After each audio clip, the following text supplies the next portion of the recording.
दोस्तों आज मैं एक्सप्लेन करने वाला हूँ 2016 में आई एक एडवेंचर एंड एक्शन मूवी को जिसका नाम है the lost city of Z. जिस मूवी में कहानी दिखाई गई है एक ब्रिटिश आर्मी के सोल्जर की जो कि अमेजन जंगल के बीचों बीच में छिपे एक प्राचीन शहर की खोज के लिए जाता है, जिस शहर को बहुत से लोगों ने ढूंढने की कोशिश की, मगर जो भी अमेजन के घने जंगल में उस प्राचीन शहर को ढूंढने गया वो कभी दोबारा वापस लौट कर नहीं आ पाया। तो कहानी की शुरुआत होती है सन 1905 से और हमें एक आयरलैंड पर कई ब्रिटिश आर्मी के सोल्जर्स को दिखाया जाता है, जिनमें इन सभी सोल्जर्स का मेजर होता है पर्सी फॉसेट, और यही हमारी आज की कहानी का लीड कैरेक्टर है। यहाँ पर आज इन सभी सोल्जर्स के बीच एक कंपटीशन होता है जिसमें इनको अपने घोड़ों पे बैठ के एक हिरन का शिकार करके लाना है, और जो भी उस हिरन का शिकार करके लाएगा वो ये प्रतियोगिता जीत जाएगा और उससे रात में इसके लिए इनाम भी दिया जाएगा। कंपटीशन शुरू होता है और पर्सी फॉसेट यानी कि मेजर उस हिरन का बड़ी ही चतुराई से शिकार कर लेते हैं और रात में इनाम लेने के लिए वो अपनी वाइफ के साथ पार्टी में जाते हैं जहां उन्हें इनाम दिया जाना था, मगर उन्हें इस जीत के लिए ना ही कोई इनाम दिया जाता है और ना ही उन्हें किसी प्रकार का कोई सम्मान मिलता है, जिससे उनको काफी बुरा लगता है। अब एक साल बाद यानी कि मार्च 1906 को उन्हें लंदन की वर्ल्ड जियोग्राफिकल सोसाइटी में भेज दिया जाता है और पर्सी जब लंदन पहुंचते हैं तब वहां उन्हें अमेजन जंगल जाकर एक खोज के लिए जाने को कहा जाता है। दरअसल इस समय बोलीविया और ब्राजील देश के बीच कभी भी वार स्टार्ट हो सकती है, क्योंकि इन दोनों देशों के बीच जो जंगल है उसमें इन दोनों देशों का बॉर्डर कहाँ तक है ये बोलीविया और ब्राजील को नहीं मालूम होता है, और उस जंगल में बहुत सारा रबर मौजूद है जो कि उन देशों की कमाई का एक बड़ा जरिया है। इसी कारण उन दोनों देशों के बीच युद्ध न छिड़ जाए, इसीलिए उनकी सरकारें लंदन की सरकार से इस मसले की हल की बात करती हैं और लंदन की सरकार इसके लिए मेजर पर्सी फॉसेट को चुनती है कि पर्सी फॉसेट उस खतरनाक जंगल में जाकर खोज करे और जंगल में उस अज्ञात क्षेत्र का नक्शा बनाए जिसके लिए इन दोनों देशों के बीच आपस में जंग छिड़ सकती है। और पर्सी को बताया जाता है कि अगर आपने ये खोज पूरी कर ली तो इसके लिए लंदन की सरकार आपको और आपके पूरे परिवार को सैनिक सम्मान देगी और आपका नाम दुनिया भर में उजागर होगा, जिसके लिए पर्सी फॉसेट मान जाते हैं और अगले महीने ही जहाज से समुद्र के रास्ते उस अमेजन के खतरनाक जंगल की ओर निकल पड़ते हैं। जहाज में उनकी मुलाकात एक हेनरी कॉस्टिन नाम के व्यक्ति से होती है जिसे अमेजन जंगल के बारे में बहुत कुछ जानकारी होती है, इसीलिए अब कॉस्टिन भी पर्सी की टीम का एक हिस्सा है। अब ये लोग 2 महीनों का सफर तय करके अमेजन जंगल में पहुंच जाते हैं और वो जंगल में स्थित एक रबर प्लांटेशन में जाते हैं और यहाँ पर वो एक गाइड की डिमांड करते हैं ताकि वो गाइड इन्हें जंगल का रास्ता बता सके। इन्हें एक गाइड दे दिया जाता है जो कि एक आदिवासी होता है। इसके अलावा यहाँ फॉसेट की टीम में कुछ और लोग भी जुड़ जाते हैं और अगले ही दिन ये सभी नदी के रास्ते आगे बढ़ना शुरू कर देते हैं। काफी आगे तक बढ़ने के बाद इन्हें नदी के किनारे किसी आदमी की लाश दिखाई देती है और इनका मानना होता है कि ये यहाँ पर रबर ढूंढने के लिए आया था, और इन सभी की नजरें जब उसी आदमी पर होती तभी अचानक से इनके ऊपर एक आदिवासी कबीला हमला कर देता है। वो इनके ऊपर तीरों से बौछार करने लगते हैं और उनसे बचने के लिए ये सभी नदी में कूद जाते हैं, मगर जब कबीले के लोग उनके ऊपर हमला करना बंद कर देते तब तुरंत ही ये यहाँ से निकल जाते हैं। पर अब पर्सी के कुछ साथी पूरी तरह से घायल हैं, मगर पर्सी को किसी भी हाल में अपनी मंजिल तक पहुंचना ही है। अब ये लोग एक सुरक्षित स्थान पर पहुंच जाते हैं और गाइड पर्सी को जंगल में छिपे एक सोने के शहर के बारे में बताता है, मगर पर्सी को उसकी बात पर यकीन नहीं होता, उसे ये एक मनगढ़ंत कहानी लगती है। अब ये इसी तरह कई दिनों तक भूखे प्यासे आगे बढ़ते ही रहते हैं और इनका गाइड इन्हें नदी के स्रोत तक पहुंचा देता है, यानी ये अपनी मंजिल तक पहुंच जाते हैं। पर इन्हें यहाँ तक पहुंचाने के बाद इनका गाइड इन्हें छोड़कर इसी जंगल में कहीं चला जाता है, मगर पर्सी को इससे कोई भी फर्क नहीं पड़ता, बल्कि पर्सी बहुत ही खुश होता है क्योंकि वो इस जगह की खोज करने वाला सबसे पहला आदमी बन गया है। अब पर्सी को यहाँ पर बहुत सारे मिट्टी के बर्तन मिलते हैं, जिससे अब उसको अपने गाइड की बात पर पूरा यकीन हो जाता है कि जरूर यहाँ प्राचीन समय में कोई सोने का शहर होगा। पर अब पर्सी और उसके सभी साथियों को काफी भूख लगी होती है क्योंकि उन्होंने बहुत दिनों से कुछ खाया पिया नहीं है, उनका राशन पूरी तरह से खत्म हो चुका है। तभी इन्हें यहाँ पर एक जंगली सुअर दिखाई देता है और पर्सी के पास बस एक ही मौका होता है इस जानवर का शिकार करने का, क्योंकि अगर वो इस सुअर को नहीं मार पाया तब हो सकता है कि भूख के मारे उसके सभी साथी मारे जाएं। मगर पर्सी इस सुअर का शिकार कर लेता है और इसके बाद ये लोग वापस अपने शहर की ओर बढ़ चलते हैं। अब हम देखते हैं कि कई सालों बाद पर्सी फॉसेट वापस लंदन पहुंच जाते हैं और उन्हें इस खोज के लिए सैनिक सम्मान मिलता है। इसके अलावा उनको यहाँ पर आकर पता चलता है कि उनकी वाइफ नीना ने उनके दूसरे बेटे को जन्म दिया है, जिससे वो बहुत ही खुश होते हैं। अब पर्सी यहाँ पे जंगल में छिपे उसी प्राचीन सोने के शहर का जिक्र करता है, मगर पर्सी की बात पे किसी को भी भरोसा नहीं होता।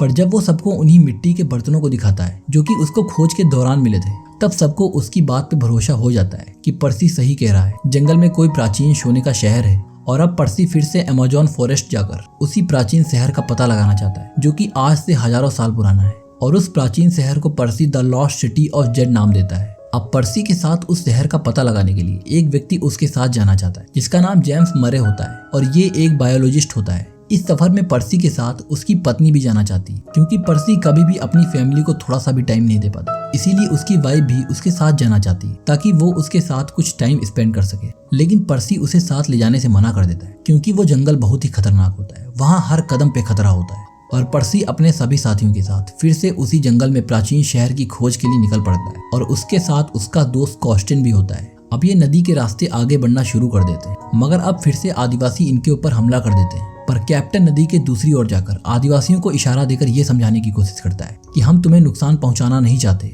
इसीलिए आदिवासी इनके ऊपर हमला करना रोक देते हैं, क्योंकि इन्हें पर्सी के लोगों पर भरोसा हो गया होता है कि वो इन्हें नुकसान नहीं पहुंचाएंगे। जिसके बाद ये आदिवासी इन लोगों को अपने गाँव ले जाते हैं और वहाँ पर इन्हें भरपेट खाना खिलाया जाता है। पर्सी यहाँ पर देखता है कि ये आदिवासी जंगल में खेती भी किया करते हैं, जिसके बारे में अभी तक किसी को भी पता नहीं था। अब अगले दिन ये सभी फिर से उसी प्राचीन शहर की खोज की तलाश में निकल पड़ते हैं, पर इनके एक साथी मरे के पैर में चोट लग जाती है, इसीलिए उसके पैर में चोट का इन्फेक्शन बढ़ता ही जा रहा होता है। लेकिन फिर भी पर्सी के साथी किसी तरह उसको नदी तक ले आते हैं और फिर मरे को राफ्ट पे बिठा के ये आगे बढ़ना शुरू कर देते हैं। पर नदी में जब ये आगे बढ़ रहे होते हैं तब मरे की वजह से इनकी राफ्ट का बैलेंस बिगड़ जाता है, जिससे इनकी राफ्ट डूबना शुरू हो जाती है। इसीलिए पर्सी सभी को राफ्ट से उतरकर किनारे तक जाने के लिए कहता है और उसके सभी साथी पानी में कूदकर किनारे की तरफ जाने लगते हैं। लेकिन मरे अभी भी राफ्ट को छोड़ नहीं रहा होता है, इसीलिए पर्सी उसे राफ्ट को छुड़वाता है और पानी में ढकेल देता है, और ये सभी लोग बहते हुए नदी के किनारे तक पहुंच जाते हैं। पर मरे को अब लगता है कि पर्सी उसे मारना चाहता है, इसीलिए उसने पानी में उसे ढकेल दिया। लेकिन मरे ये नहीं जानता कि पर्सी ने ऐसा सबकी भलाई के लिए किया है। पर अब मरे की हालत बहुत ज्यादा खराब हो जाती, वो चलने की हालत में बिल्कुल भी नहीं होता। इसीलिए चीफ उसे अपने आखिरी घोड़े पे बिठा के एक गाइड के साथ वापस भेज देते हैं, और इन लोगों को पूरी तरह यकीन होता है कि मरे घर तक नहीं पहुंच पाएगा और जंगल में ही उसकी मृत्यु हो जाएगी, क्योंकि उसकी हालत बहुत ज्यादा खराब है। अब थोड़ी देर बाद इन लोगों को पता चलता है कि मरे ने जाते जाते इनके राशन में तेल डाल दिया है, जिसके कारण इनका सारा राशन खराब हो गया है। लेकिन पर्सी अपने सभी साथियों से कहता है कि फिर भी उसको ये सफर जारी रखना है। पर उसके सभी साथी बताते हैं कि अगर हमने ये सफर जारी रखा तो हम भूख से मर जाएंगे। इसीलिए पर्सी उस प्राचीन शहर की खोज से ऊपर अपने साथियों के जीवन को ज्यादा महत्व देता है, और वो इस मिशन को रद्द करके वापस लंदन जाने का फैसला करता है। और जब पर्सी वापस लंदन पहुंच जाते हैं तब पर्सी वहां पर जेम्स मरे को अपने सामने पाते हैं, जिसको देखकर पर्सी पूरी तरह शॉक्ड हो जाते हैं, क्योंकि अब तक पर्सी को और उसके सभी साथियों को लग रहा था कि मरे उसी जंगल में मर गया होगा। लेकिन किस्मत अच्छी होने के कारण वो अभी भी जिंदा है। पर अब यहाँ मरे पर्सी के ऊपर ये इल्जाम लगाता है कि उसने मरे को जंगल में अकेला छोड़ दिया था। लेकिन मेजर उसकी बात से साफ साफ इनकार कर देते हैं, और वो कहते हैं कि हमने तुम्हें बहुत सारा खाना देकर वापस भेजा था, साथ ही हमने तुम्हें एक गाइड भी दिया था, लेकिन तुमने हमारे साथ क्या किया? तुमने हमारे खाने में तेल डाल दिया, और तुम्हारी वजह से हमें इस मिशन को रोकना पड़ा। लेकिन मरे उनकी बात नहीं सुनना चाहता और वो उनसे माफी मांगने के लिए कहता है, मगर मेजर उससे माफी नहीं मांगते और वो इस ऑर्गेनाइजेशन से इस्तीफा दे देते हैं। पर अब तक यूरोप में फर्स्ट वर्ल्ड वॉर छिड़ जाती है, इसीलिए मेजर फ्रांस की ओर से इस युद्ध में लड़ाई लड़ते हैं। पर इस युद्ध में क्लोरीन गैस के हमले से उनकी आंखों पर बहुत गहरा प्रभाव पड़ता है। हालांकि इस युद्ध में उनकी जान बच जाती है, पर कुछ समय के लिए उनकी आंखों की रोशनी पूरी तरह से चली जाती है, और कुछ समय के बाद उनकी आंखें पूरी तरह से ठीक हो जाती हैं। तब वो फिर से जंगल उसी प्राचीन शहर की खोज के लिए जाना चाहते हैं, जो कि उनका सपना है। पर अब तक उनका बेटा जैक भी काफी बड़ा हो गया है और वो अपने पिता की ही तरह बहुत बहादुर है, इसीलिए वो अपने पिता से उनके साथ जाने के लिए कहता है, और पर्सी उसे साथ ले जाने के लिए तैयार हो जाता है। इसके बाद पर्सी अपने दोस्त कॉस्टिन के पास जाता है, पर अब कॉस्टिन उसके साथ जाने से मना कर देता है, क्योंकि अब उसका एक परिवार है और वो अपने परिवार को मुश्किल में नहीं डालना चाहता। इसीलिए वो इस मिशन का हिस्सा बनने से मना कर देता है। लेकिन वो पर्सी को कुछ नोटबुक्स देता है जिसमें उस अमेजन जंगल के बारे में बहुत सी जानकारी होती है। अब पर्सी इस खोज को शुरू करने से पहले अपनी ऑर्गेनाइजेशन के एक ऑफिसर सर जॉन स्कॉट सेल्टी को एक कंपास देते हैं और उन्हें बताते हैं कि जब मैं जंगल में छिपे उस प्राचीन सोने के शहर को ढूंढ लूंगा, तब मैं आपको ये कंपास वापस सिग्नल के तौर पे भेजूंगा। और पर्सी अपने बेटे जैक के साथ अमेजन जंगल में छिपी the lost city of Z को ढूंढने निकल पड़ते हैं, और उस घने जंगल में पहुंचने के बाद ये अपनी खोज शुरू कर देते हैं। अब इन्हें उस खोए हुए शहर को ढूंढते ढूंढते काफी समय बीत जाता है, लेकिन इन्हें कहीं भी उस प्राचीन शहर का नामो निशान नहीं मिलता है। अब पर्सी अपने बेटे जैक को उन्हीं आदिवासियों के वहां पे लेके जाता है जिनके वहां वो पिछली बार खोज के दौरान गया था। इन आदिवासियों से पर्सी को जंगल में किसी जगह के बारे में पता चलता है और उसे लगता है कि उस जगह से जरूर उस प्राचीन शहर तक जाने का रास्ता होगा। इसीलिए पर्सी उसी चट्टान वाली जगह की ओर बढ़ना शुरू कर देते हैं, मगर रास्ते में इनके ऊपर जंगल में रहने वाले आदिवासी हमला कर देते हैं और उनसे बचने के लिए ये भागना शुरू कर देते हैं। तभी वहीं पर दूसरे आदिवासी कबीले के लोग पहुंच जाते हैं और पर्सी व उसके बेटे को सामने वाले कबीले से बचा लेते हैं। लेकिन उसके बाद ये कबीले के लोग इन दोनों को बंदी बना लेते हैं। जैक को लगता है कि ये कबीले के लोग इन्हें मार देंगे, पर पर्सी उसे समझाता है कि हमारे साथ यहाँ पर कुछ गलत नहीं होगा। मगर रात होने पर ये कबीले के लोग इन दोनों को कुछ पीने के लिए देते हैं और जब ये इस ड्रिंक को पीते हैं तो ये बेहोश होने लगते हैं और इन्हें कुछ भी समझ नहीं आ रहा होता है कि अब कबीले के लोग इनके साथ क्या करेंगे। वो इन्हें मार देंगे या फिर वो इन्हें जिंदा छोड़ देंगे। और जब ये पिता पुत्र पूरी तरह बेहोश हो जाते हैं तब ये कबीले के लोग इन्हें उठाकर कहीं ले जाते हैं, मगर ये पता नहीं चल पाता कि इन कबीले के लोगों ने इनके साथ क्या किया है।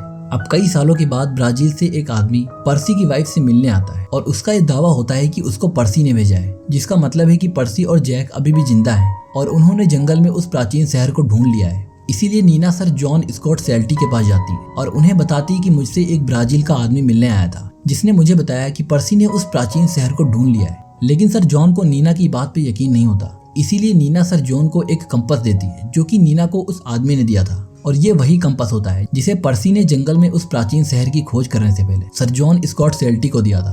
और पर्सी ने बताया था कि जब मुझे वो प्राचीन शहर मिल जाएगा तब ये कंपास मैं आपको सिग्नल के तौर पे भेजूंगा, जिससे आपको पता चल जाएगा कि मैंने the lost city of Z की खोज कर ली है। और इसे देखकर सर जॉन को समझ आ जाता है कि पर्सी ने जंगल में उस प्राचीन शहर को ढूंढ लिया है। इसीलिए वो पर्सी और जैक को ढूंढने का एक मिशन स्टार्ट करते हैं। लेकिन कई सालों तक ढूंढने के बाद भी इन्हें पर्सी और जैक का कोई पता नहीं चलता, जिससे उनको लगता है कि पर्सी और जैक या तो उसी जंगल में मार दिए गए या फिर वो उस जंगल के आदिवासियों के साथ रहते हैं और या तो वो उस प्राचीन शहर में रहने लगे हैं। और उन दोनों की याद में ही नीना की सन 1954 में मृत्यु हो जाती है और इसी के साथ ये कहानी भी यहीं पर खत्म हो जाती है। तो दोस्तों, उम्मीद करता हूँ कि कहानी आपको पसंद आई होगी। अगर आपको कहानी पसंद आई तो आप इस वीडियो को लाइक करके हमारा हौसला बढ़ा सकते हैं।